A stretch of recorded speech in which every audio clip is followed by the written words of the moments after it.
My story begins with just a simple invite to church. My cousin invited me to come to church, and I thought to myself at that point in life, no, that's not for me. That's not for me. I don't know about that. And I had already previously sort of thought a wee bit about it, but never thought to go. And it sat in my heart though. It sat in my heart, and you know, going back a wee bit even into life and stuff. My school life was great, and I come through school, and school was brilliant. And then I went to work, and I had two and a half years of just a hard time. 2.5 years of abuse, and that really had affected me. Affected my confidence levels and all sorts of things. It affected so much stuff, and I play drums, and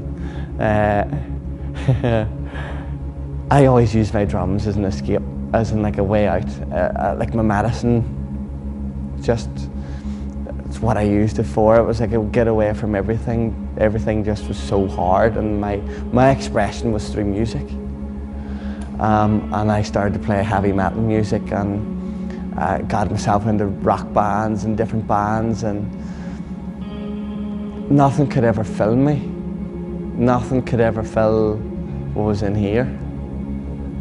Nothing. And I mean, I travelled the whole, you may say, the rock and roll lifestyle, and it's so empty. It just is so empty. And I used my drums as my medicine, and whenever I got my invite to church, I was not in a good place. I was very heavy drinking, and I dabbled a wee bit in drugs, and I was so lost and broken. But yet, in the outside world, like, I was this big dude that was doing so well, but inside I was so broken and empty and lost, and nothing could fill it, no matter how hard I tried. And then back to my invite to church, I got that, and I said, I don't know. She says, you should come. They all look like you. And I was like, what? I had piercings and had long hair, and I was like, no, I'll not go. But something resonated that day in me about going, and I thought, I'll give it one go. Only one shot, that's it. And I came to church that morning, and I'll never ever forget this, and this will stick to me.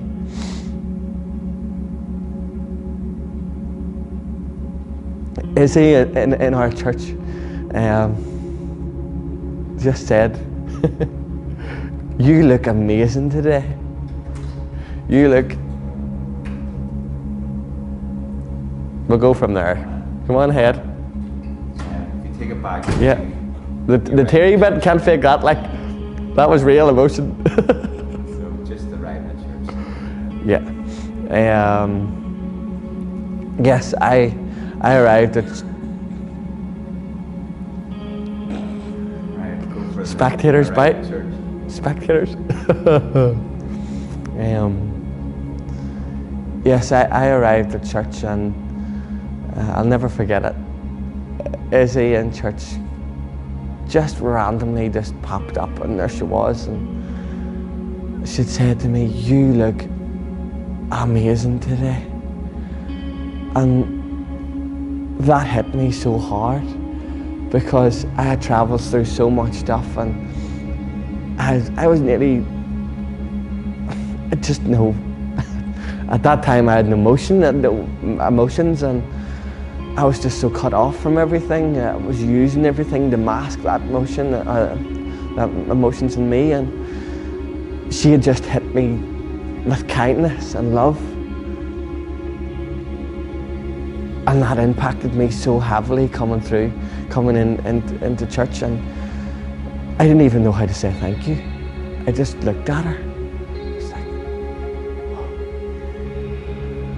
and I walked in through the church doors, and I just felt this big heat. just wrap around me. And it's funny because on the wall it said, "Welcome home." I just cried. Something just broke in me. My emotions just overwhelmed me, and within the first 2 songs there I was asking Alex, am I supposed to do this? Is this what church is? What is this? And she said, just let whatever's going to happen, happen. And the preacher was talking, and I hadn't a clue what he was talking about. I had no church background, no nothing, and he was talking and preaching away, and I just knew I was supposed to be here. I didn't know anything else. I was just supposed to be here, and that day I was chosen. And that changed my life. I cried that whole day, like non-stop. I left church here in Grace Generation, and I went for a walk in the park, and I cried. And I was like, what? I've never felt anything like that before. Where I tried to fill so much of me up with the Word, but yet I just give my life to Jesus. And He came and filled the spot that I was never going to fill. He made me complete. And from there I've never looked back. Never looked back. I'm here in church, and I'm serving in worship drums, and I serve faithfully every Sunday. I never miss a Sunday. I'm like, come on. It's absolutely amazing, and we're such a family in this church.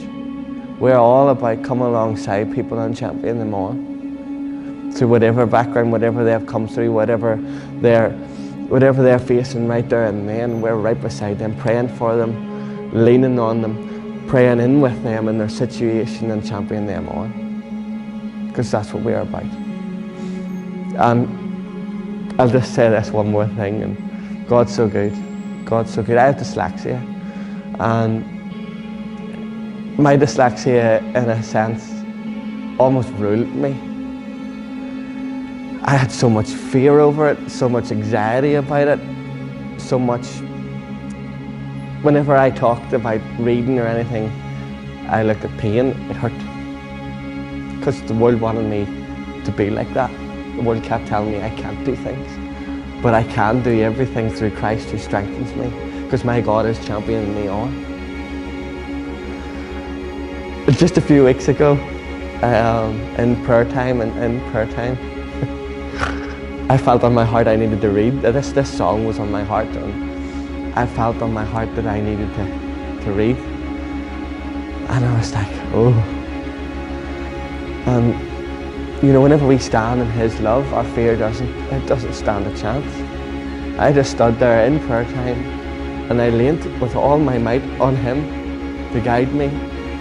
And I read out for the first time in 8 years. And that fear, that fear was broken with just a bit of obedience. And the walls are coming down, because our God is the God of restoration.